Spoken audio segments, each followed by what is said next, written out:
3학년 친구들 안녕. 안녕하세요. 국어 시간입니다. 우리 이 문단의 짜임 벌써 5시간이나 공부했어요. 처음에는 설명하는 글을 한결이가 이모와 로봇박물관에 간 그 경험을 한번 훑어봤고요.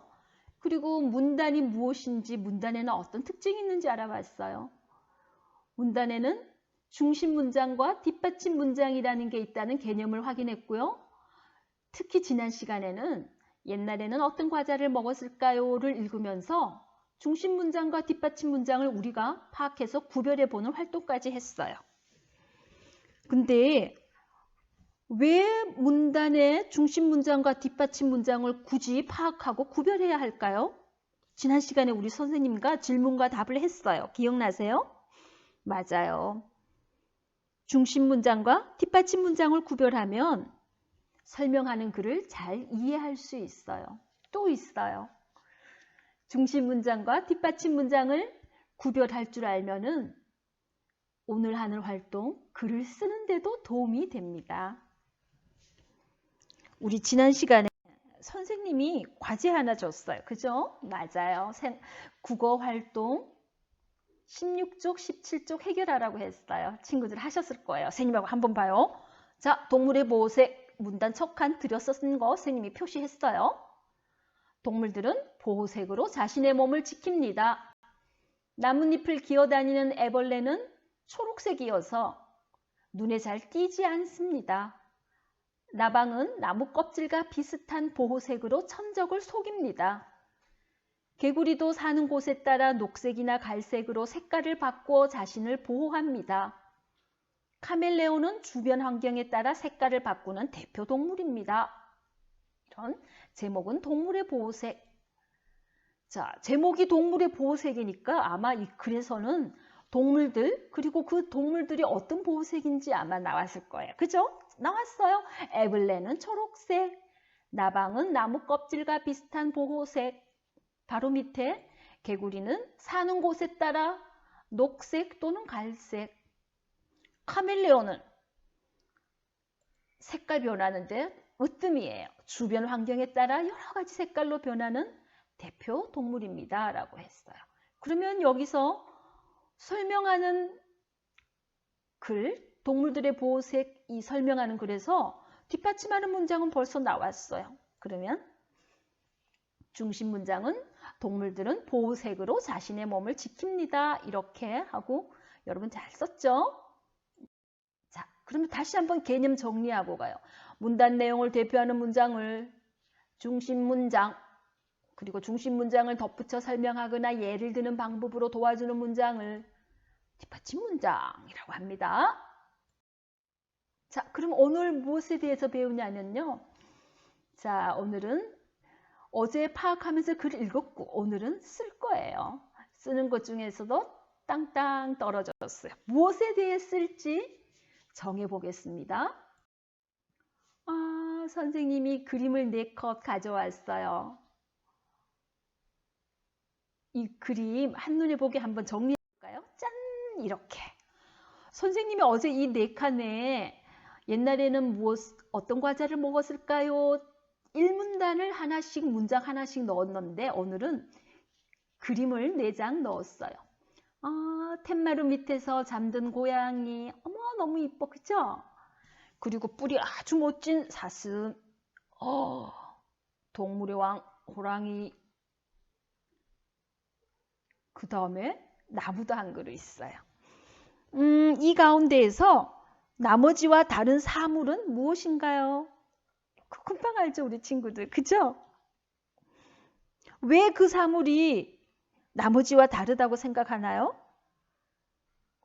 맞아요. 다른 3장의 그림, 고양이와 사슴, 호랑이는 모두 동물인데 이 나무는 식물, 나무 그림만 식물이기 때문입니다. 그죠?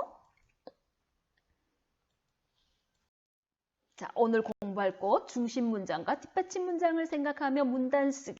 오늘의 학습 목표는 다 같이 시작!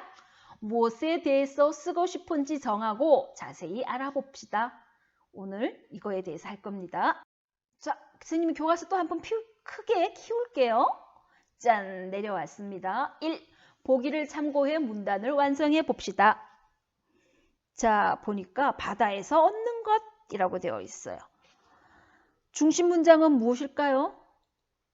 자, 이렇게 와서 맞아요. 있네요. 우리는 바다에서 많은 것을 얻습니다. 중심 문장이에요. 뒷받침 문장은 보세요. 물고기, 석유, 소금을 이제 하나씩 설명할 거예요. 그죠? 보니까 먼저 소금, 바닷물로 소금을 만들 수 있습니다. 우리가 바다에서 얻는 것. 그 다음 석유, 바다에서 석유도 얻을 수 있습니다. 그럼 뭐가 와야 될까요? 하나는 이 생각 그물의 내용을 참고해서 오면은 짠, 물고기, 그죠? 물고기가 와야겠죠? 바다에서 물고기를 잡을 수 있습니다. 보세요. 소금물을 만들 수 있습니다. 바다에서 석유도 얻을 수 있습니다. 바다에서 물고기를 잡을 수 있습니다. 이렇게 쓰면 돼요. 그렇게 어렵게 생각하지 않아도 돼요. 그러면 이제 아래에 있는 생각 그물도 한번 키워볼게요. 짠! 올라왔습니다.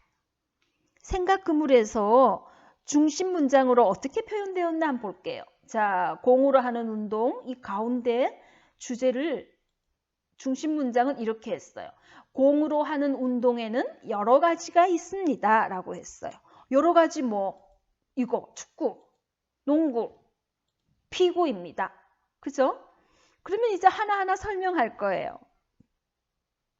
자, 그러면 여러분 이 생각 그물을 보고 한번 보세요. 축구는 먼저 나왔어요. 발로 공을 차서 골대에 넣는 운동입니다. 선생님이 색깔을 딱 구분해 줬어요. 여러분 얼른 찾으라고요. 피구는 공을 던져 상대를 맞히는 운동입니다. 근데 하나가 없어요. 그죠? 농구 와야겠죠? 뭐라고 할까요? 농구는 어떻게 해요, 여러분? 손으로 공을 던져서 상대편 골대에 넣는 경기죠. 그럼 그렇게 하면 되죠. 농구는 손으로 공을 상대편 골대에 발로 차는 게 아니라 던져서 넣는 운동입니다. 축구는 발로 차서, 축구는 발로 공을 차서, 농구는 손으로 공을 상대편 골대에 던져서, 피구는 공을 던져 상대를 맞히는 운동이다. 또 볼까요? 그러면 이제 또 하나 선생님 키워볼게요. 자, 이 무엇에 대해 쓸지 생각해 봅시다. 지금 여자 어린이가 곰곰이 생각하고 있어요. 자석, 종류? 말꽃자석, 막대자석, 동전자석? 그 다음에 자석의 쓰임새라고 할 수도 있겠어요. 곤충이 사는 곳? 곤충의 종류? 내가 좋아하는 곤충? 그렇게? 그 다음에 이 물음표에는 뭐라고 했을까요? 이 어린이 얼굴에 미소가 떠오른 거 보니까 생각이 난 것 같아요. 선생님이 넘겨 짚어보니까 다양한 직업에 대해서 쓸 것 같아요. 여러분은 여러분 쓰고 싶은 거 정하면 돼요. 근데 선생님, 난 쓸 게 도저히 생각이 안 나요. 이 짧은 시간에 제가 어떻게 생각하란 말이에요. 이런 친구 있죠? 그러면 우리 앞에서 썼던 글을 생각해서 조금 본다면 돼요. 여기 뭐라고 했어요? 바다에서 얻는 것이라고 했어요. 쓰고 싶은 것. 그럼 이러면 돼요. 여러분은 들에서 얻는 것 또는 들에서 볼 수 있는 것. 바다, 들 또 하나 더 있어요. 어디? 그래요. 산에서 하는 것. 그죠? 그 다음 공으로 하는 운동 했어요. 운동 중에 공으로 하는 것 말고 또 뭐 있나요? 기구를 이용하여 하는 운동, 또는 혼자서 할 수 있는 운동, 또는 짝을 이루어 하는 운동, 또는 여러 명이 팀을 이루어 하는 운동. 이래도 돼요. 그렇죠? 이제 그러면 쓸 것 정할 수 있겠죠? 혼자 할 수 있는 운동 됐어요. 그러면 이제 여기 여러분은 무엇을 할지 한번 써보세요. 그래서 곰곰이 생각할 친구는 조금 더 해보세요. 곰곰이 생각해서 내가 쓸 내용을 정하고요. 그럼 이번에는 자신이 쓰고 싶은 것, 여러분이 쓰고 싶은 것, 다양한 직업, 여러 가지 곤충, 여러 종류의 자석, 이런 것들에 대해서 무엇을 알아야 글을 쓰죠. 그죠? 뒷받침할 문장을 쓸 거리를 찾아야 돼요. 어디에서? 도서관에서 책을 찾아보고, 또 컴퓨터를 이용하여 인터넷에서 검색을 하고요. 또 부모님이나 전문가에게 여쭤볼 수도 있을 거예요.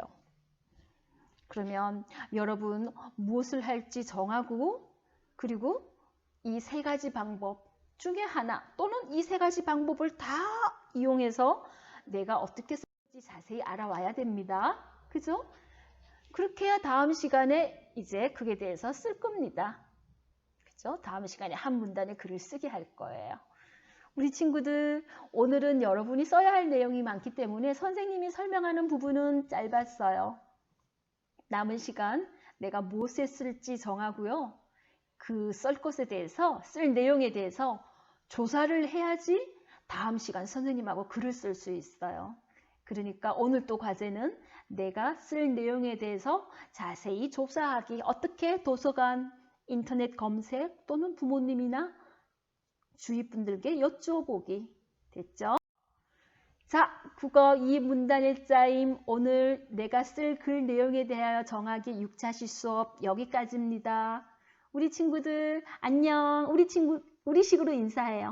사랑합니다.